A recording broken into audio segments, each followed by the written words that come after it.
تنبيه فيديو عامر حسابات هز كالكولاتريس ولا تلفتي شد الارض.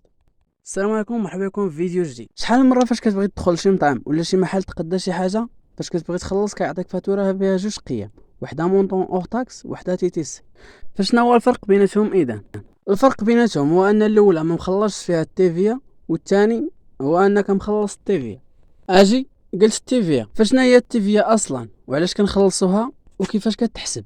سواء كنتي خدام ولا كتقرا، تبع معايا في هذا الفيديو نشرح لك شنو هي التيفيا. التيفيا هي اختصار ديال جمله تاكس سوغ لا فالور اجوتي، واللي هي بالعربيه الضريبه على القيمه المضافه. هاد اللعيبه اخترعها واحد الفرنسي سميتو موريس لورين عام 1954، وهاد السيت زاد في مراكش. وفهم انت الضريبه على القيمه المضافه، الضريبه باينه. اشنا هي القيمه المضافه يا ثور؟ وهاز معايا دابا شي ورقه وستيلو وقرب لعندي باش نشرح لك مزيان. اولا، علاش التيفيا كتسمى امبو انديريكت؟ كاين واحد المثل مغربي معروف كيقول لك الاخر مبخر، هو اللي غنستعملو باش نفهمو التيفيا. سير بدينا الروينه في الكوزينه. نفترضوا مثلا انك باغي تشري شي تيشيرت، دونك غيخصنا واحد المعمل ديال الخيط ولا الصوف، ومن بعد غيخصنا مول الثوب، ومن بعد غيخصنا واحد الخياط، واخيرا الزبون اللي هو انت اللي غتشري في الاخر وغتلبسو. اييه، فكيفاش غتتم العمليه؟ اذا نفترضوا هذا المعمل باع الخيط ب 20 درهم لمول الثوب، هذا الاخير رداك الثوب باعو ب 1400، دونك كيدار ليها اذا 20 درهم ديال الخيط و50 درهم ديال خدمه يدو. هاد 50 درهم هذه هي اللي كتسمى القيمه المضافه. اذا احنا عرفنا القيمه المضافه منين جات، والضريبه على القيمه المضافه هي ديك 20% اللي غيخلصها من ديك 50 درهم، وفي هاد الحاله هذه هي 10 دراهم. بالتالي فبلاصه ما يخلص ديك 10 دراهم باش تبقى ليه غير 40 درهم من خدمه يدو، مول التوب هنا مطاور بحال انت اللي كتفرج في هذا الفيديو وباقي ما درتيش لايك ودير لايك. ففي بلاصه ما يبيع لك التوب ب 50 درهم كيبيعوا لك ب 60 درهم في الاساس، باش الا عطى ديك 10 دراهم للدوله تبقى ليه ديك 50 درهم ديال خدمه يدو.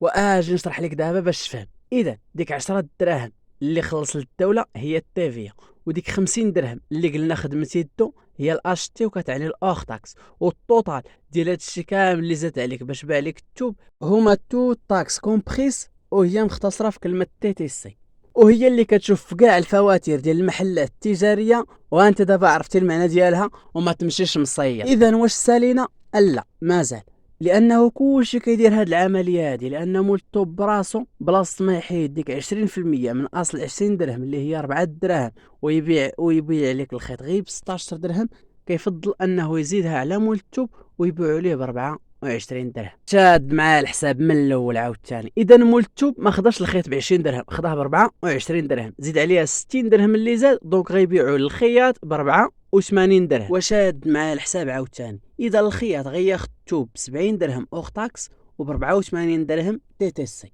والخياط بدورو كيرد داك الثوب تيشورت ناضي باش تلبسو انت، فالخياط بدورو كيقدر ديك خدمه يدو ب 40 درهم، فبلاصه عاوتاني ما ينقص ديك 20% من اصل 40 درهم اللي هي 8 دراهم، من ديك 40 درهم كيزيدها عليك انت وكيقدر خدمه يدو ب 48 درهم باش يعطي ديك 8 دراهم للدوله وتبقى ليه 40 درهم كامله ربح. فبالتالي الا جينا نحسبوا الطوطال ديال الثمن ديال داك التيشيرت كامل من الاول، ملي كان خيط ومن بعد لمول الثوب ومن بعد للخياط، غنلقاو ان الثمن الحقيقي ديالو هو 132 درهم تي تي سي. فبالتالي لقيتي هاد تي تي سي في الاخر ديال الفاكتوره، عرف بلي انت اخر واحد وانت اللي مخلص التيفيا. اذا اسيدي انت ملي كتمشي للسوق وكتشري داك التيشيرت 132 درهم خلصتيه للخياط، الخياط كياخد منه 48 درهم كخدمه يدو، كياخد ديك 40 درهم وديك 8 درهم كيعطيها للدوله كضريبه، فكيبقى من هاد الشيء كامل 84 درهم كيعطيها لمول الثوب. مول الثوب كياخد ديك 50 درهم ديال خدمه يدو و10 درهم كيعطيها للدوله كضريبه ولا كتيفي، فكيشيت من هاد 84 درهم 24 درهم كيعطيها لمول الخيط. مول الخيط كياخد 20 درهم ديالو و4 دراهم كيعطيها للدوله كتيفيا. ولكن الا جينا نشوفوا هذا الشيء كامل غنلقاو باللي انت هو اللي مخلص التيفيا، لانه نورمالمون خاصك تاخذ هذا التيشيرت ب 110 دراهم اوغ تاكس، ولكن انت خديتيه ب 132 درهم تي تي سي. داكشي علاش قلت لكم في الاول الاخر مبخر. ولكن واش انت كتشري غير التيشيرت؟ لا، اذا هاد العمليه هذه راه كتطبق على جميع المنتجات، الا في بعض المنتجات كيكون ديك النسبه هي 7% بحال الدواء. وهاد النسب هادو كيتناقشوا في البرلمان كل عام فاش كيخرج قانون الماليه وكينوض عليه الصباط. دابا عرفنا باللي انت اللي كتخلص التيفيا، ولكن واش عقلتي على واحد السؤال عطيتو لك في الاول؟ هذا عرفتك ما عقلتيش. انا نفكر في الاول قلت لكم علاش التيفيا سي اون امبو انديريكت، ولا علاش التيفيا كتعتبر ضريبه غير مباشره. بكل بساطه حيت فاش خديتي داك التيشيرت من عند الشركه خلصتي ديك 132 درهم للشركه، والشركه خدت منها رزقها وخلصت ديك 22 درهم للمديريه العامه للضرائب. اذا الشركه كتعتبر وسيط ما بين الدوله وبين الكونسوماتور فينال اللي هو الشركه. بدورها راه ما كتبيعش لك غير داك التيشيرت، كتبيع بزاف ديال المنتجات، وخاص في الاخر ديال العام تجمع المونطون ديال الضريبه باش تخلصوا للدوله. ولكن للاسف كاين بزاف ديال الشركات ما كيبغيوش يخلصوا الضريبه،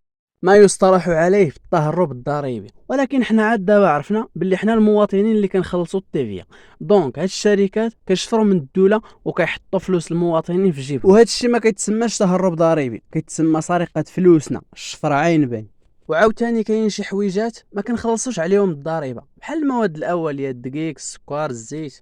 وكاينين شي حوايج ما خصناش نخلصوها ولكن كنخلصوها للاسف بحال الدواء، واخا النسبه ديالو هابطه ل 7%. وكاينه واحد الحاجه اخرى معفيه من الضريبه، هي ديك البطونه الحمراء اللي لتحت. هكا غنكون وصلنا لنهايه الفيديو. الا استفدتي غير معلومه واحده ما تنساش تضرب طلع على لي باج ديالنا انستغرام وفيسبوك. تهلاو.